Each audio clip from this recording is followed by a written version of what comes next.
Hello, everyone. Welcome to another episode of FTU Life After the Military. I'm your host, Tony Rodriguez, and today I have the pleasure and the privilege of being joined by Jason Manley.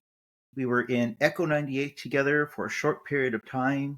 Jason is probably one of the smartest people I've ever met in the military and just in my life. And so I just want to say, welcome, Jason. Thank you for being on. Thank you. Thank you so much. Actually, your words are way too kind. Way too kind. No, I remember we had this great idea to put you as the team sergeant and the medic. And you know what? Jason's so smart. He's going to be the only Spanish speaker on that team. So let's have him carry everything on that team. Which, looking back, I'm surprised you didn't just punch me in the face for that choice right there. No, it worked out really well. I actually got to go down to Panama, did 6 months down there, and had a great time. The team did really well together, and yeah, I mean, it was good. It was a lot of work. You really don't realize those conversations that you have, the active brain trying to translate it in that moment, and then to bring it back and put it on a report when you're the only native speaker. It's definitely daunting. Yeah, but like I said, we looked at you, and anybody who has two eyes and two ears, after spending 5 minutes with you, realizes, like, yeah, this guy has it. Like, you could send him down there by himself. We just had to send 3 other people with you. Yeah, I was gonna say there's times where you definitely want to be down there by yourself, Yeah, but I definitely had a good group with me. So, how far out are you now from retirement, from leaving the service? So, like with anything in civil affairs, it depends. So I've been intentional about this plan and this idea, right? I knew my life was going to be broken down into 3 periods. I was going to have the first period, which was first grade through whatever it was, and then I was going to join the military, have that second career, that second period, and then I was going to go into my third period, which was going to be my second career. And so I was really sort of super intentional about how I planned these last few years. I have 100 days of leave saved up, right? I have my CSP. So I've given myself the flexibility as I start to flirt with different organizations as far as how I want to do it, right? So I can be out of the Army for all intents and purposes in October if I'm putting all of my leave back ended, or I can start using leave now, volunteer, start building my brand in the community, and then just, CSP and leave later. So my day out of the Army will be 1 June 2026. But really, I'm ready to get to work today, in a sense. Okay, so you were talking about like your CSP. Can you, like, I guess, expand on that? Like, what are you looking to do? So it's interesting. I think when people look at the career skills bridge, the common mindset is that it is a direct route to onboarding or hiring for a job. And so people are going to use hiring our heroes. They're going to use these known organizations because it's the best path to you finding a job, right? So if I'm an intern with Visa, for example, they have a role for me at the end of it that they're kind of imagining, right? When they see Jason and they bring me on board, they're like, hey, Jason's going to be CSP, start here, end here, go home, and then we're going to hire him on the next day. For me, I kind of looked at my CSP as like this bargaining chip that maybe it's not the organization that I want to go with, but it's an opportunity to get me into a network that is going to expand me into the jobs that I do want, right? So I've looked at everything from the White House communications, right? Whether you agree on politics or not, you're talking about a position, a skilled internship that is going to open doors to any industry in the world. And so that's kind of how I've been using my CSP, is essentially trying to find my dream job with it. And if I can't find my dream job, trying to find a 3-month skill or a 3-month place where I can like learn a skill that is going to get me access to that. So I've been kind of like, waiting for the right group. And when I find that dream job, they've got me for all 100 days of my leave. They've got me for 3 months of my CSP. I mean, they got me starting today. So that's kind of where I'm at. Okay, and one of the other things I liked about you, Jason, is that you're not like the normal enlisted person, right? Maybe you are now, right? But you weren't a normal enlisted person from like 2000, right? Like, you have a master's degree, right? And you got that in the military. So can you talk a little bit about how that came about? Because there's still a lot of people out there in the military who don't even know they can go to college while they're in. Yeah. Actually, that's something that's like super important to me. I'm telling people, like, be intentional about your time in your career because it allows the flexibility now and afterward. And I was not intentional for actually the first 11 years of my career until I met Sergeant Major Cowan. Josh Cowan was my first sergeant in Echo 91st, my first duty station. And he sat me down and he looked at me and he's like, Jason, you're a smart guy, man. Everything I love, on paper, you're good. Like, I can see it from you. Where's your education? Like, how are you getting yourself smarter? What are you doing to continue learning? And he sat down, and he talked me through about the Norwich program, the SSDA program. And so I got signed up into that. I started literally full time in my first trip to Africa, and then I just stayed full time. And then fortunately, I can't say fortunate, sorry, COVID happens. And so I don't even have my bachelor's degree in hand. I had just finished up the last of my classes in June, and 9 people couldn't travel over to go to NDU. And so they put out the all call and they said, hey, we would love to get some NCOs here. And so I sent an email out and it said, hey, look, I would love the opportunity to come to your master's program if you'll have me. Well, it just happened to be that Sergeant Major Banfield, who used me in a recruiting video, was that proponent at the time. And so super, super grateful for Sergeant Major Banfield, Sergeant Major Cowan. I wouldn't have the education I have today without them. And what I would recommend to the people that are still coming up in their careers, especially in civil affairs, when you can do the tactical and operational level while thinking at the strategic level, it puts you to the next level of what we do. The understanding of why you meet people and how you're creating these social adaptations, you just don't unlock that understanding of what we do until you can see it at 30,000 feet. So, my long-winded way, but I am so grateful for all the people because I wouldn't have the education I have without them. Yeah, that's good. So I like that you brought up about just the way of thinking, operationally, strategically. For me, being on the outside now, 3 years, going on, 2.5 years. So I really don't have to worry about that anymore. But what I took from the military is like what I mentioned, the people that I still stay in contact with, right? Like Al, with Matt. Just people who said, please, thank you. Yep. You don't know how far thank you goes on the outside world. There are a lot of people who are, I use wrestling terms a lot, right? Because I grew up watching wrestling and my granddaughter, she watches wrestling too. You call them ham and eggers, right? People are working 9 to 5, right? I'm a ham and egger now. It's okay. But working these hard jobs, like they're never thanked for the hard work that they put in. And just showing some form of appreciation, it like it blows their minds. Like I've had the first time I did that, everybody stopped. It was like a crowd of about 100 people, and they all stopped and stared at me. They thought I was drunk or on drugs. Yeah. They had nobody had ever thanked them before, and so that's what I took from the military. Is just remembering how to treat people, and we learn that when we go overseas, right? And some of us are sincere, and some of us maybe aren't so sincere, but we all do it, right? And it's just one of the lessons I learned. Yeah, I don't know absolutely. if you learned that as well. No, absolutely. And I think it's easier to be grateful, for all the things that you're doing and all the people that have impacted your life when you leave it all on the field. I think when you still have regret, when you still have the things that you're trying to get for, maybe there's a rank you're trying to achieve, or there's something you just haven't done and you're still trying to get for it. I think it's harder to be grateful in those moments because you're still grinding, you're still doing those things. But I'm sitting here and I know I left it all out there. I know that like when I hit out there, I was like, dude, I'm going to be the best content creator in Western Panama. And I was like, dude, if I'm leading the SOCOM read book, for me, that's the Super Bowl for what we do. Right. And so every single time I was doing that, I was leaving it on the field. And so once I've done that, now I can be grateful in return.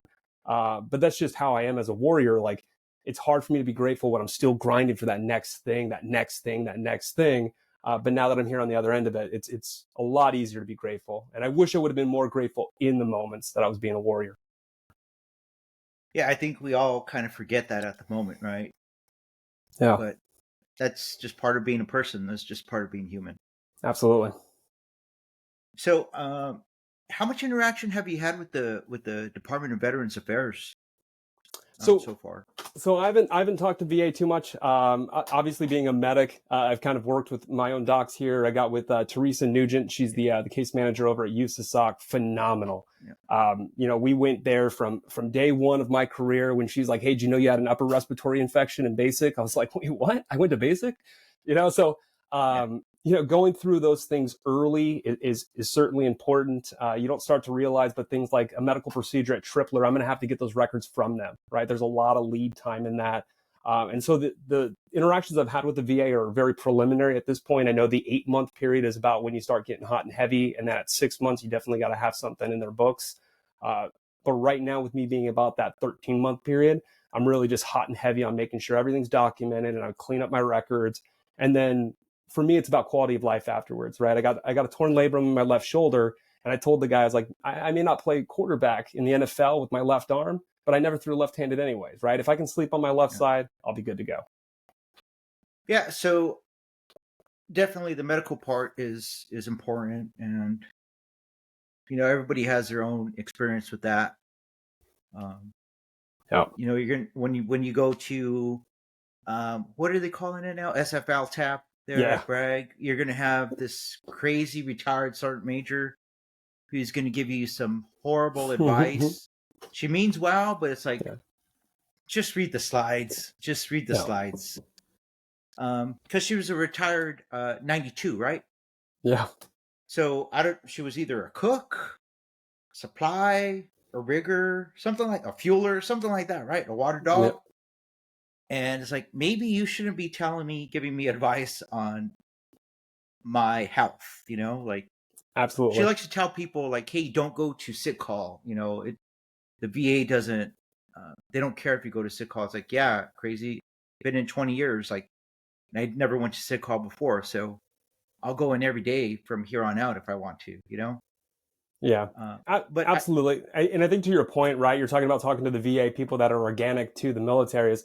We haven't done a good job of getting behavioral health providers. What so, makes us think so TAP's going to be? she's not actually with the VA. Oh, She's a GS working at Fort Bragg. okay. She's doing the Yeah. best she can, but it's like it's always good to get another source, Yeah, right? yeah, and to that point, I was going to say it's the same thing as with transition, right? These Yeah, fellowships for finding jobs. Like I'm also in the Special Operator Transition Foundation, phenomenal organization. The executive coaching there is next level, just phenomenal people throughout the entire organization. And I'm going to take their advice on transition over the TAP classes I was clicking through this morning, like literally clicking through this morning to get all 5 of my certs there so I could capstone and complete. And I think a lot of that is the same with VA. The sources that I'm using are actual doctors. Our PA actually, like, he does that for work now, and so he does those claims. And so I'm trying to get my information from sources that I know are credible and have been doing this for a long time, and that's their bread and butter. yeah. Along with that, so the VA, they have different services, right? So depending on your rating, um, like your children, they can get Chapter 35. I don't know if you know what that is. Yeah, It yeah, I've started looking into those benefits. Yeah, it's another funding source for their college, right? It's I didn't know how much it was going to help until we actually got it, and it's helping pay for my daughter's graduate school. That's awesome. Yeah, I So, and but also, do you know about their vocational program, so the I actually don't VR&E? know anything about those. I've heard So about it, yeah, but I don't that know anything about it. it's worth looking up. It's People think that it's only for a vocational service, like people hear this VR&E. It's actually changed. It's not Oh, vocational. I that's forgot. right. It's veterans something education, right? And but you apply for it. The one kicker is like they want to focus on veterans who are not employed. Mm, yeah, It's meant to get you a skill or some training or some education so you can get a job. interesting. Okay. So so I know some people. I met one guy, surprisingly enough, at the Comic-Con up here in Raleigh, Oh, well. who who is a veteran. He's written, I don't know, about like 10 science fiction books. Hmm. And part of that was because he went and he used VR&E. Yeah, and actually, now that you say VR&E, I've seen it in so many of the group chats I'm in, Slack channels and stuff, but like I don't understand what it is, and I haven't had the need for it. So I guess I really haven't really looked Yeah. into VR&E, but I know there are tons using it. And Foster, Foster Hmm. Knowles, he was former commander of Delta, Yeah. and he's actually using it right now to get a master's degree. Interesting. Okay, yeah, I'm definitely gonna have to look into that. So it's worthwhile. I tried 2 times, and the caseworker, bless her heart, she was so polite, and she's like, "Mr. Rodriguez, you're working on your PhD. What are we doing here?" Yeah. I said, "Well, I mean, it's not like you have a limit, right?" And that's what people Yeah. think is that if I use it, I'm taking it away from somebody else, and that's not the case. Yeah. It's meant for every veteran. Every veteran can use it. You apply, and they're going to tell you, yes, you qualify, or no, you don't. There's no quota. Yeah.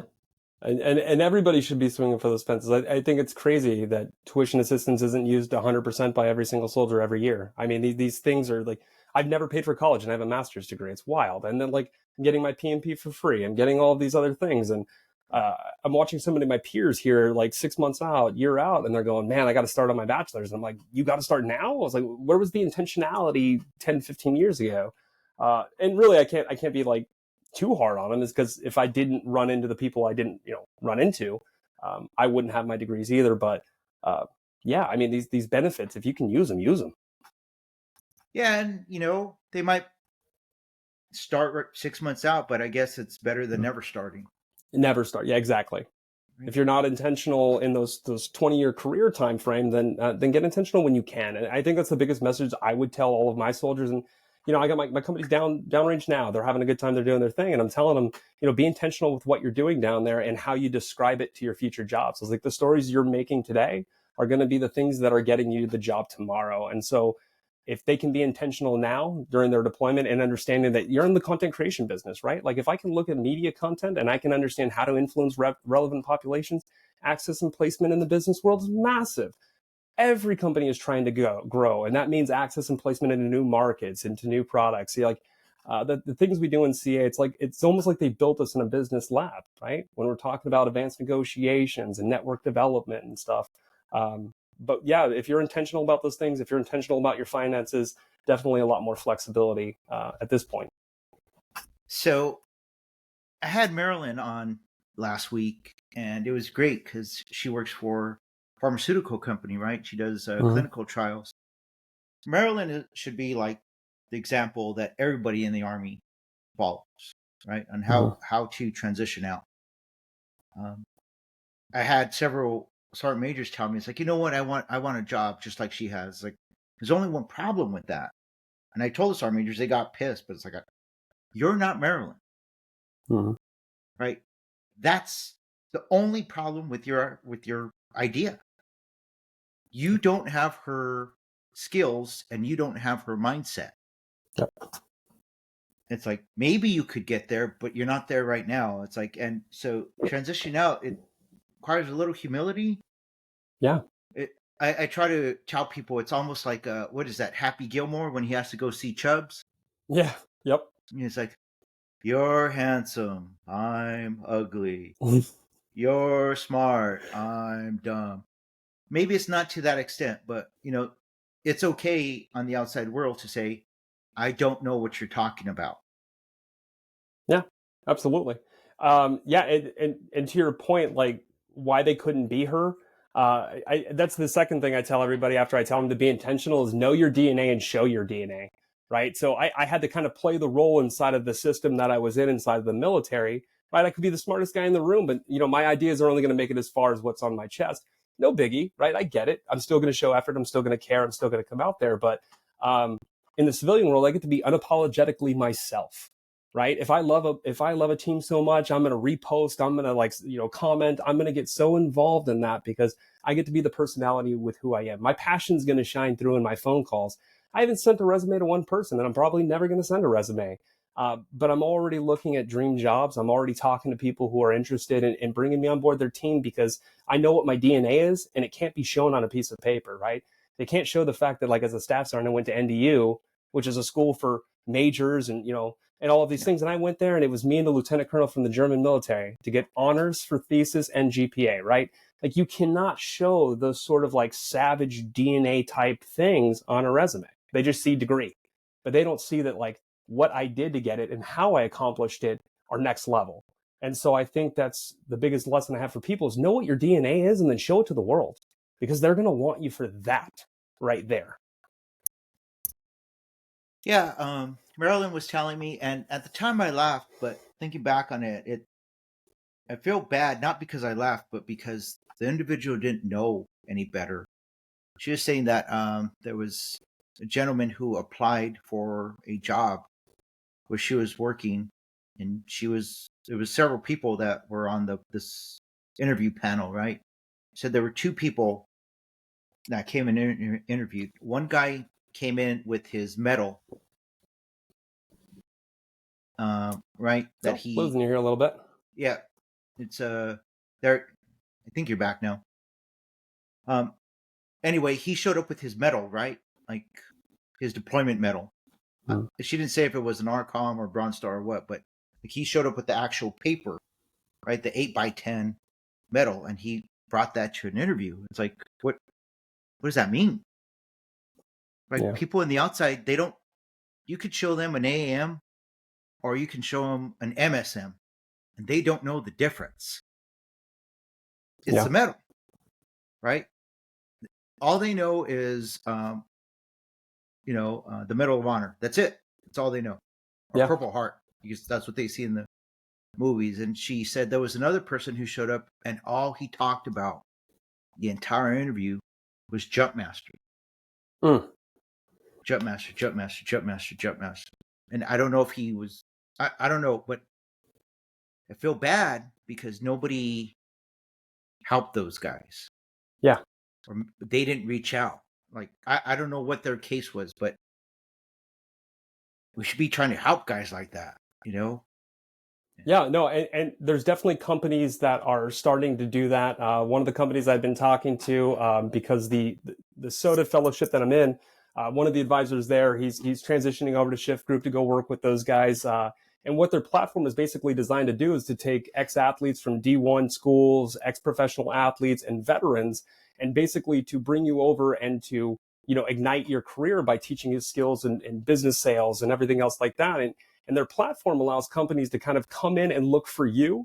And what they're getting is not a resume. They're getting a video, and it's like, hey, Jason, what are the things that you bring to a team? I bring a sickening work ethic, right? Like when I was training for Ironman, because those things, the characteristics that are behind who we are, the work ethic, the accountability, those things you're not finding with Gen Z. You're not finding those in the market. We are a rare breed when it comes to, I mean, who else is going to show up at 6:30 in the morning, rain or shine, and suck and grind, right? And then just at the primal level of combat, like our sport, the losers don't get to keep playing. We win at all costs, right? And so like those sort of things, when they translate into the business model and you can articulate those things, doors are opening up everywhere for us. And we have to do a better job of capturing those individuals, finding them, and getting their story out in a way that's going to get them good employment. So I agree with you. Well, first of all, what could you share? Like, what organization is that? Like, that's helping people, military members? Yeah, so anybody interested in business sales that's a veteran, I would highly recommend you go over and look at Shift Group, the website that they have right now. They're going to bring you in. They're going to talk to you a little bit about identifying in yourself your passions, right? They're going to have you go through some of their classes and programs. They'll get you in with an executive coach that's going to kind of talk to you about building your best story, and then they're going to allow you to like into their connection portal. And companies are essentially like, this is free to soldiers. Companies are essentially paying Shift Group to find this talent, because they realize that these guys are good and we're not going to find them with an AI search for a piece of paper, right? This computer's going to look at this thing and it's just going to throw it to the side. But that was the guy I wanted, because that Yeah. was the guy that was going to come in at 5 o'clock in the morning every single day, roll up his sleeves and get to work. And so, yeah, Shift Group 100% is doing incredible work. I think they're going to expand even bigger. But I mean, if I can shout out one company that I would say, like, I mean, we need to be at VA throwing this thing in. I was telling one of the guys that works there that, I mean, if you can find a veteran who's hard on his luck and you can get him onto a platform where he can show his grit and you find him a job, dude, we're not talking about 22 vets a day anymore. We're talking about even just 21.9 is changing the world. And so I would definitely highly recommend that platform for people who are having trouble. They need to find purpose. They're kind of confused. Highly recommend just go over there. It's free to do. And then, let them work with you, see what they can help you with. So. Okay. So you said that you're about 13 months out, but have you started on your resume? So I am part of the Soda Fellowship, so I'm going to have due outs. I'm going to have deliverables. Okay. Now that I've started looking at some of these companies, and now that I've started talking to people in dream positions, I'm realizing that I'm probably never going to send a resume out. So I'm a little less, I guess, occupied with filling it out and putting it together. It's there, it exists. I might change a period here or there because it's going to give me anxiety if I don't. But I mean, for the most part, I don't plan to send it anywhere. It's like a manifesto at this point. So that's the one thing I found is that it's always good to have your resume because you can network and people will tell you straight to your face that, yeah, like you're gold. But then all of a sudden, well, we don't have the budget for that position anymore. Yeah. And then you're out, right? And so I don't know how things are going to work for you. I don't know the companies that you're talking to. You're smart. You're very personable. I know you'll land on your feet, but I always recommend to everybody have your resume updated and ready to go. Update it at least once a month because there were, I don't know, 4 companies that I made it to the final round, and it looked like I was going to get offers from all of them. And then it just, we just eliminated the position. We're just not going to hire anybody. And they went away. No, I definitely think having the resume is good. And maybe I kind of misspoke. It's not that I'm neglecting it entirely. It's that I'm acting intentionally where I never have to send this thing again. It works. It's good. It's on the sites. They can see it if they really want to. But once I get them on the phone like this, they're going to hire me. That's my DNA. And that's how I'm going to show it. That's how I'm going to do it because I do care. And the conversations that I'm having with these people, I've looked at their socials inside and out on TikTok, Instagram, all of these things. When I'm talking to these people about these companies, I've spent the time. I see their content. I know who these humans are. My intent with the resume is very, very different. And for most people, you do need to still do those things. But there is flexibility when you have intentionality.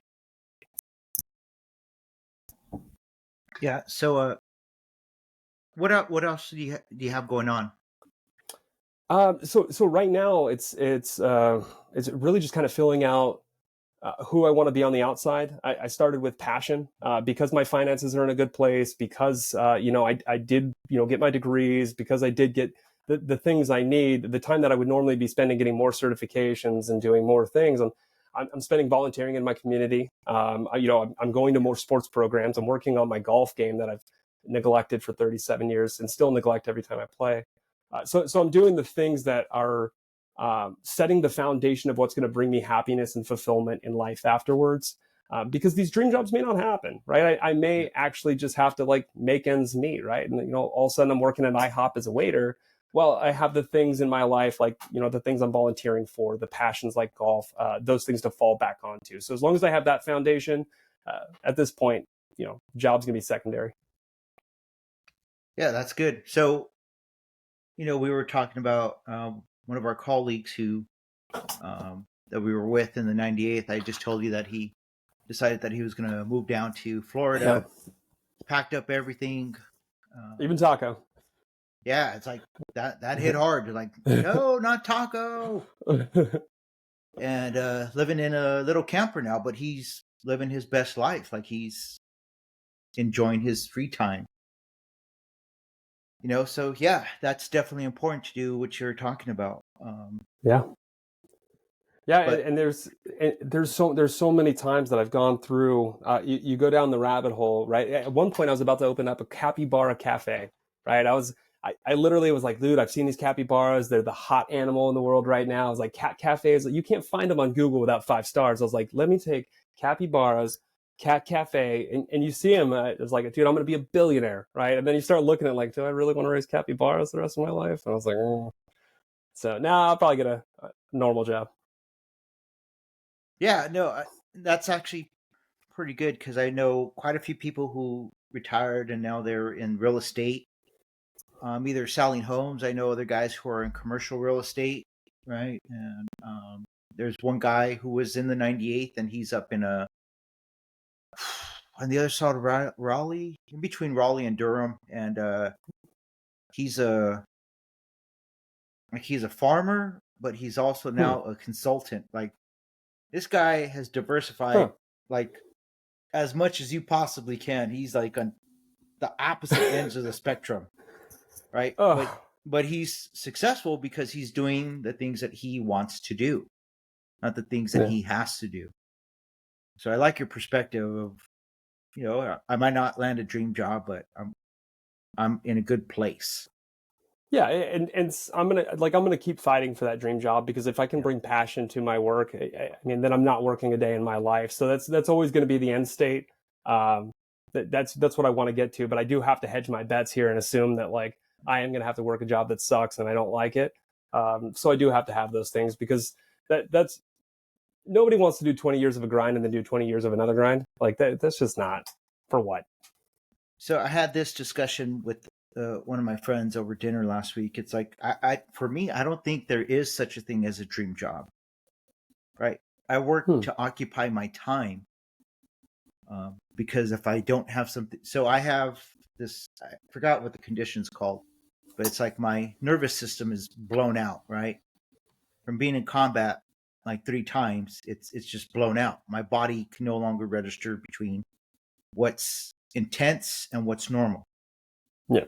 Everything goes to intense, right? Somebody knocks on the door, Yeah. I go for a run, I see a dog, everything is at that level. So I don't know if there's such a thing as a dream job for me. But what I do know is when I work now, I like to just help people try to achieve their goals. Like working in this commercial solar, right? Like the people I see are what's the difference between me and them? The only difference is that I was born in the United States. A lot of them were born Yeah. overseas somewhere. Just dumb luck. So why not help them out if I can? So maybe they can have a little bit of a better life. Yeah, I guess when I look at dream job, I guess Yeah. I don't really. Maybe I see it as the dream job is the thing that helps me go to sleep at night, right? Like Yep. I'm getting enough Yep. money from the job that I can have the Yep. nice, feather pillow, and I'm Yep. doing something in my work that brings such like love and joy into my heart that I sleep Yep. well at night, right? And that I get up rested, energized for the next day. So like a dream Yep. job to me literally encompasses that, like I go to bed at night and dream, and and I'm happy because of that job. So it's not No. necessarily that like I'm flying to the moon 3 days a week and that's my dream job. It's more like I can sleep at night with this. This is good. Oh, and that's all right. And that's I guess that's like part of the discussion, right? Because when we get out, like in the military, everything is you do A, you do B, and then your result is C, right? Everything, everything. But when you get out, like there's no rules. You can do whatever you want, and Yeah, your idea of a dream job is that's it. That's your idea. My idea of a dream job, whether I have one or not, that's it. It's my idea. We don't have to agree. It's okay. It's all absolutely. right. There's nothing wrong with that. And everybody's like, no, you have to do this. No, those days are over, bro. Like if you just want to, like I know a guy who has gone off the grid somewhere in the Nevada desert, and the last I heard is he's just smoking weed. Hey, to each their own, right? And that's what he wants to do. Okay, he's not harming anyone. I mean, the ayahuasca retreats are down there in Mexico. It's Yeah, another idea for like some people, I guess. so it's the once we retire, you can do whatever you want, right? It's just maybe we don't have to go the route of being homeless, Yeah. right? Because I get people on here and we talk a lot. And we always run out of time, right? So I invite them to come back because we don't talk about the mental health Yeah. aspect of it, right? And that I don't know about you, but I'm honest with mine. Like, yeah, Yeah. like I was drinking myself to death. Yeah. And I thought about suck starting a 9 mil. I don't anymore, but there was a time when I did.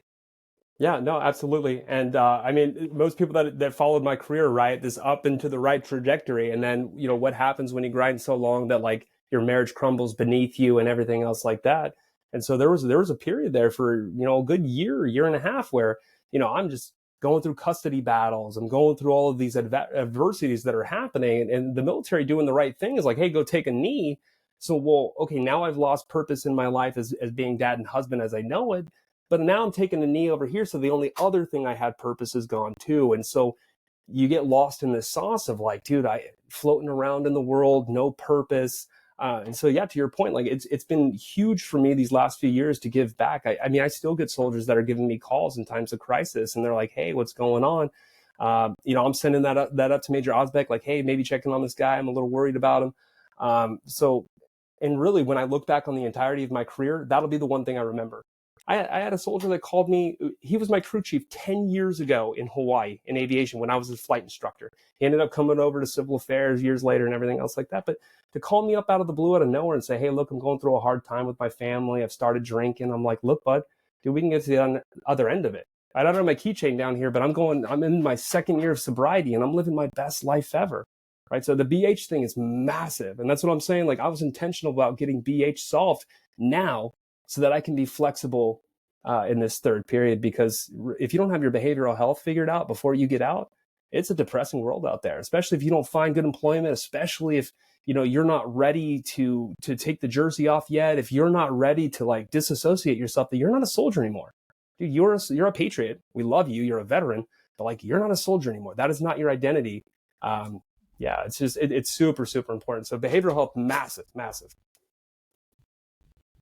So this is another topic that I've had with a discussion I've had with a few people is that they were surprised that when you retire, just how quiet it is because you're no longer part of group text. Yeah. You're not getting a message from Signal or what's that other one? WhatsApp or Yeah, and there's Wicker just now, and there's yeah. the 50 You're, of you're them. not Yeah. you're not getting text. People aren't calling you. It's like, and what I try to explain to people is like, and it's not to be depressing, but how many people did you know in the military that were your actual friends and not just coworkers? Yeah. There's a difference, Big one. and a lot of people get that confused. And when they get out, they're very surprised. Like nobody's checked on me. It's like because you got off the train. The train's still going.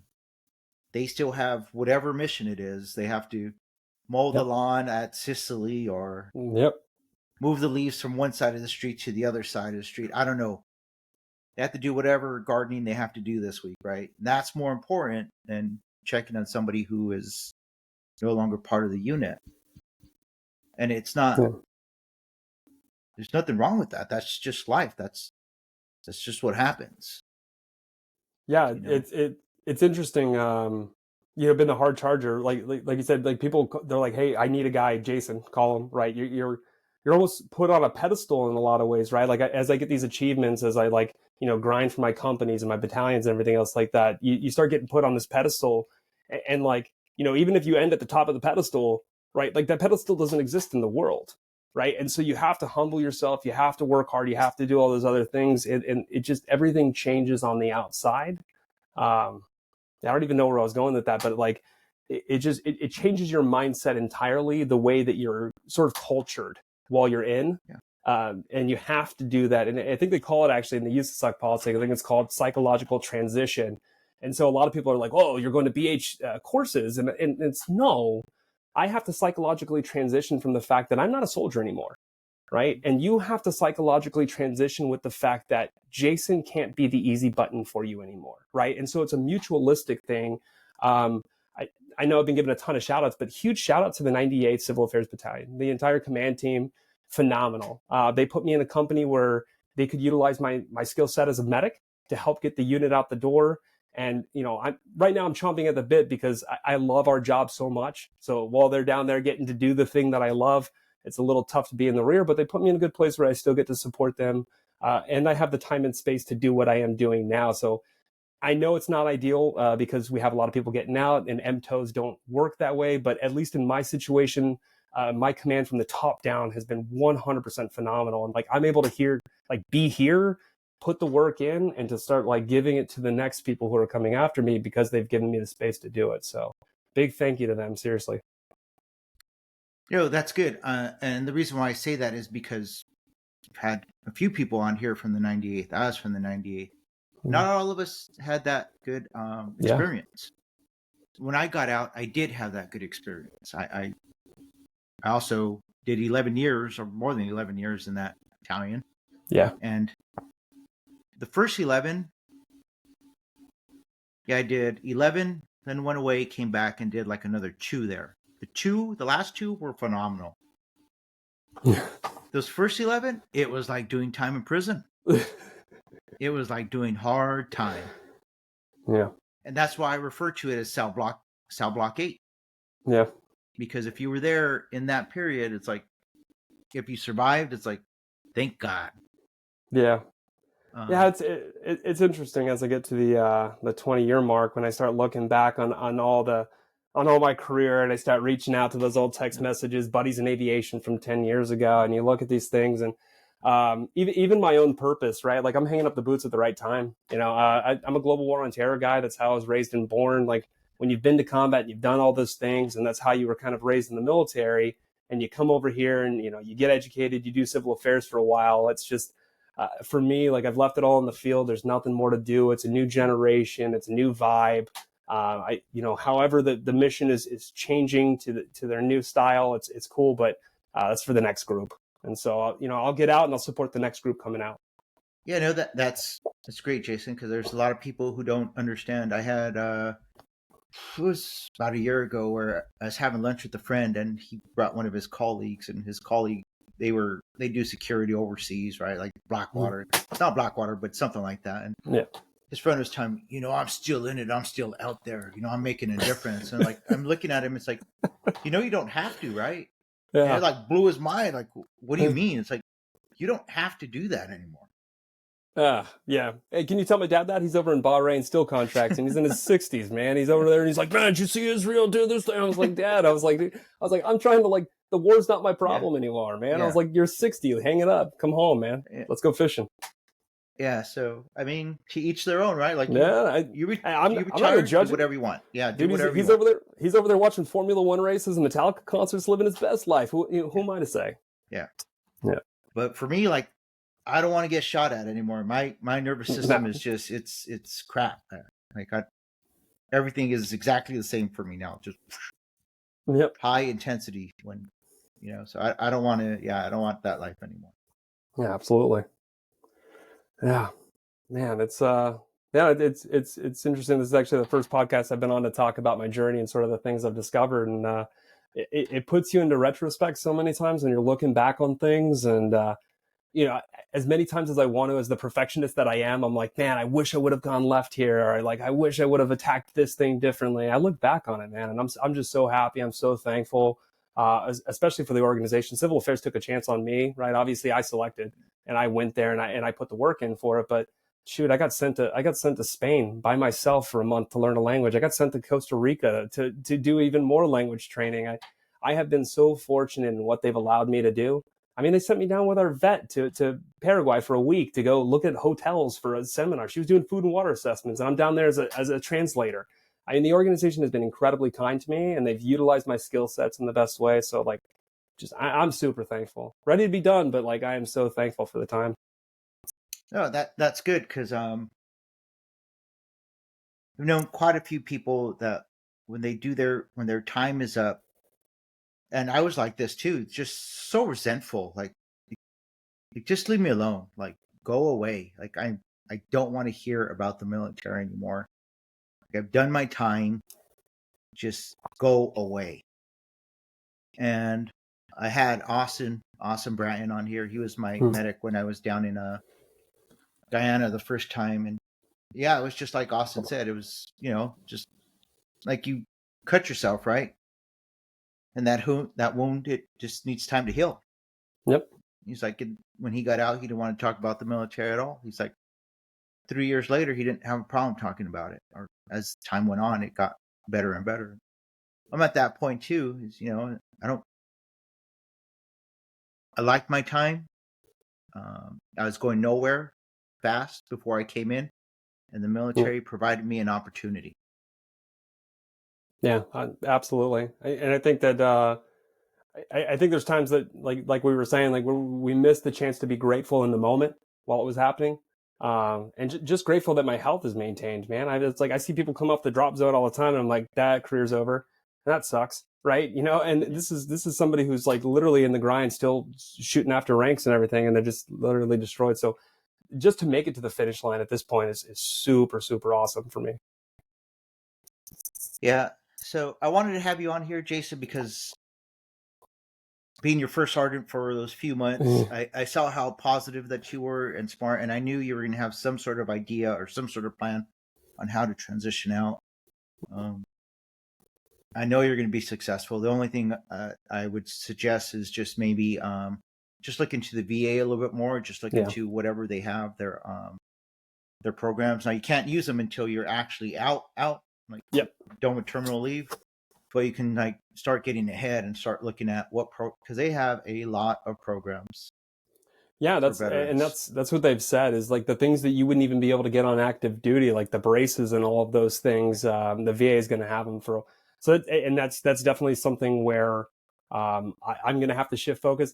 I've been so one track mindset on finding the dream job because I kind of like put my big board calendar together and I was like, this is the month you're going to get aggressive here for this. This is the month you're going to get aggressive here for this. And so I think I'm close. I think I'm about a 85%, 90% solution for where I'm going to do my skills bridge and ultimately like sign on to. So once that's done, it's full focus on everything else. Is first supporting the organization, building out my purpose, and then let's get VA. Let's hit that thing hard. So not all VAs are created equally, and I'm sure the people in the Fayetteville area are doing the best they can at both facilities because there's two. Yeah. The one in Rayford, I started having suicidal thoughts Mm. because I went in there and dealing with the administrators. And then I started having thoughts of, well, why should I kill myself? Why don't I just put two right into center mass? Then I decided, how about I just stop going to the VA in Fayetteville, which was the Okay. best solution for me. Well, I mean, the better solution is figuring out first and foremost why those thoughts are occurring and maybe hopefully not getting to those thoughts. But if the VA switch worked, we'll go Well, with that. no, that's easy because the people there treat you like garbage. Well, that's unfortunate. And and I'm not the only person to say this. Yeah. When I have the lady who's taking my VA ID refusing to take my picture because I'm smiling, Hmm. well, now we know that there's an issue. And it's that facility there on Rayford Road. It's just garbage. Okay. Once you get in to see the actual the docs, it's great. But getting past the administrators, they're garbage. Hmm. And if anybody would like to say that I'm wrong, I really don't care because that's my personal experience with them. Have you had any positive experiences in different facilities, or Yeah, I have you went up only? to Durham and they actually like, look, I know you're busy, but can you like just take 5 seconds to stop typing and look at me? Hmm. So that's not the first time I've actually heard Durham's the way to go. Yeah, because Yeah. it's so away from the big VA Hmm. population. And I've heard a lot of people, my friend who lives out in Idaho says, yeah, the VA out here is great. And you want to know why? Because there's no military bases around there. Yeah, and that's a travesty. You would think that the resources would be allocated to be where the majority of your people are, but that's And unfortunate. and so, yeah, I don't know. I don't work for the VA. And so I just had to do what was best for me and just go to another VA facility. Absolutely. And so to everybody else who works for the VA, thank you for what you do. The people there on Rayford Road, if I see you guys, I'm going to punch you in the face. I do not endorse that. In Yeah. case I do have to be there in the Yeah. future, just so you know, Jason does not endorse those messages. Yeah. So hopefully my dissertation is actually focusing on that.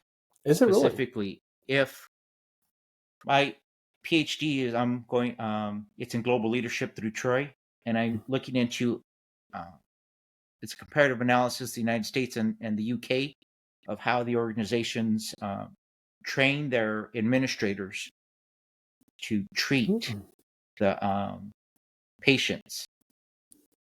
Interesting. And what I'm looking at, does mentorship and coaching provide better service, which keeps veterans in the programs? Will we have fewer people dropping out and living on the streets if the administrators were better trained or had coaching and mentorship? Yeah, or if they paid the social workers the same compensation, they would in the civilian world. I think there's, wow, that's a tough problem set. I'm not even looking at the social workers, because the social workers, once you get to them, are top notch, but getting to them is a problem. Interesting. I don't know if you saw that video about the guy in Florida. One of the administrators is an African-American veteran, right? He was older. He was probably about 65. Got up because he was there for his appointment, and he wanted to tell the person, I have to go to the bathroom, but I'm here. If you call me, I'm here. The administrator got so pissed off, started pushing him, grabbed him, slammed him down on the ground. Oof. And I know people are going to say, you can't judge all of them by just that. Yes, I can. Yes, I can. Yeah. Yeah, it doesn't look good. No, certainly doesn't look good. Based off of my experience with those jackholes on Rayford and watching that video, yes, I can. So was there anything further? Was there anything further that happened, based on that? Was there any changes to that veteran center? No, of course. The investigation is ongoing. Just fire the dude, man. I get he's a GS. Fire him. Yeah, I was gonna say they're purging a lot of those jobs right now. So I'm joking. That's way too soon, and sorry about that. No, it's I feel bad for anyone who got purged from their jobs. Yeah, but a lot of people go into the federal jobs because of the job security, right? Yeah, absolutely. Well, sorry, bro, but you're like the rest of us now. Yeah, it's definitely, politics change a lot of that stuff too, right? I never filled out a federal resume, and I have no. That was the thing, right? That my entire career coming up, that was the game plan. Is you just literally leave your office and go to another office that just says GS on the title. Yeah. So for me, I haven't even looked at the federal workforce. But so that's the other thing that I'm looking into. It's would those administrators be so rude if they didn't have that job security as a GS? Yeah, I definitely think I mean, you see the professors that are grinding because they don't have tenure, right? Yeah. It's the same with lawyers and everything else like that. So I definitely think there's merit there that, especially in these customer forward facing roles, right? That you're in customer service here, right? And if you're not doing good customer service, your entire job is predicated around treating the patients properly. I think maybe they recode them, maybe they're not GS positions, who knows? My professor says I'm biased. It's of course I'm biased. It's but my research isn't going to be biased. It's going to, whatever it is, that's what it is. Yeah, and you can be as biased as one, as long as you give some good counter arguments, and that's all that matters, right? Yeah. Because this is what the person who's not biased would say, and this is why my bias, view is correct. Yeah. So we'll see how it turns out. My professors are pretty much ready for me to be done anyway, because they're ready for you to be done, huh? Yeah, they provide guidance. It's I'm not going to do that. Yeah, I couldn't do it. That's the beauty of being retired.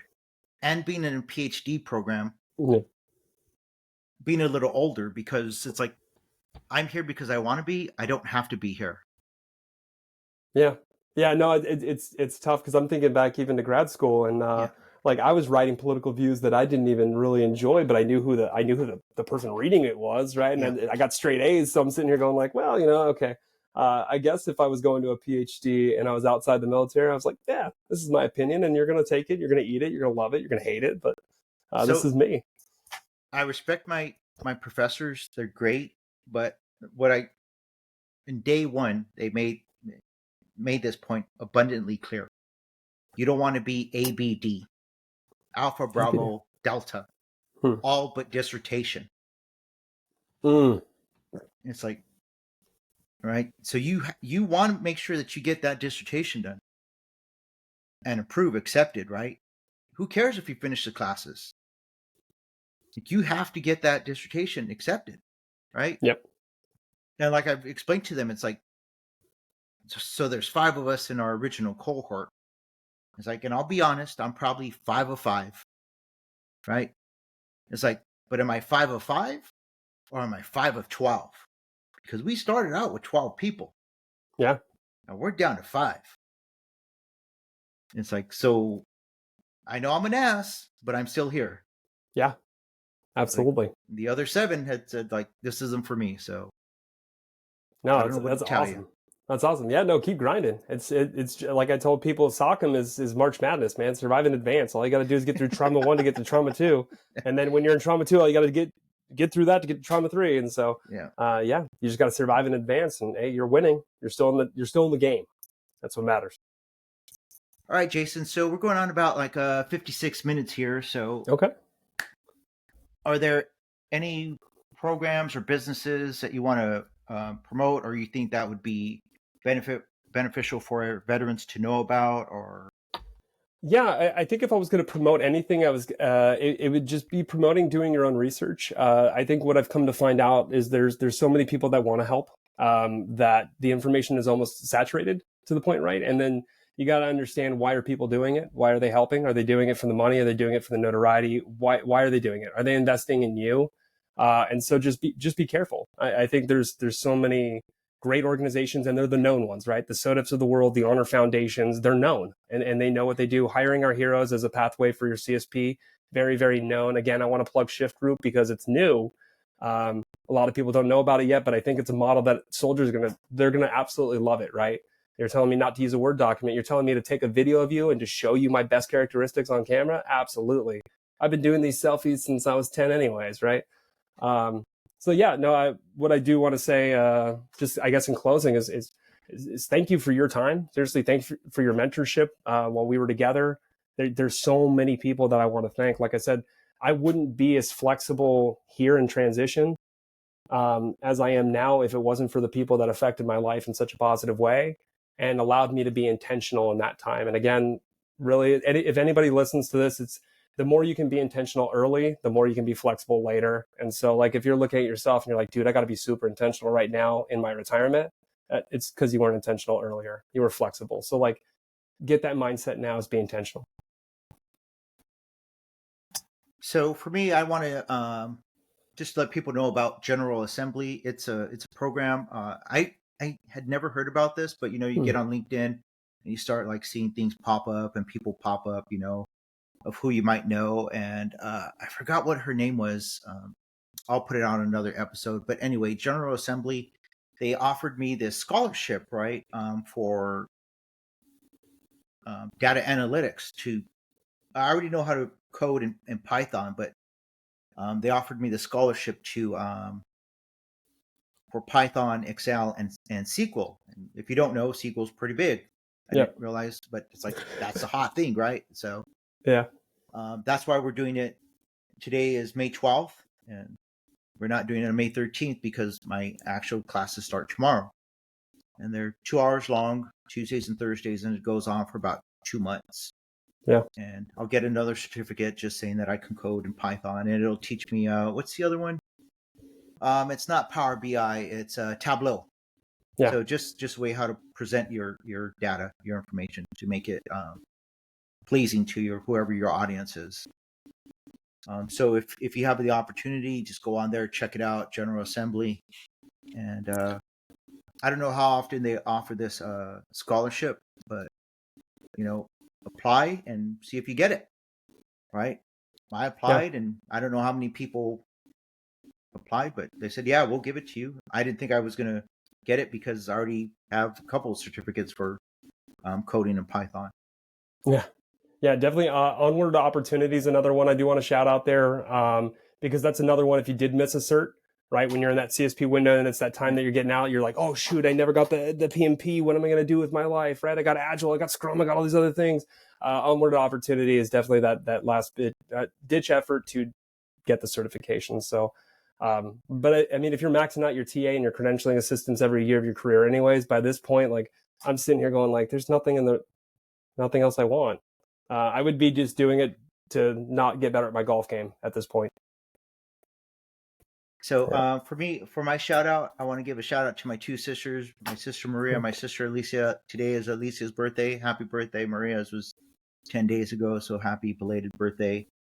I do Yeah, this happy birthday. podcast, so they're my only two living siblings left. I've lost my parents, I've lost my brother, and my two older sisters, and so they mean the world to me. I know I don't say it often enough. I live with a lot of regrets. I don't want to live with the regrets of telling people I love that I love them. I want to make sure that they all know that I love them. I love it. I So, love it. so for veterans out there or people getting ready to retire, just I know you have something that makes you special. You have some sort of skill or something unique to you. Identify what it is, maximize it to its fullest potential, and I know you'll be successful. So until next time, zot, zot, zot, and roll tide.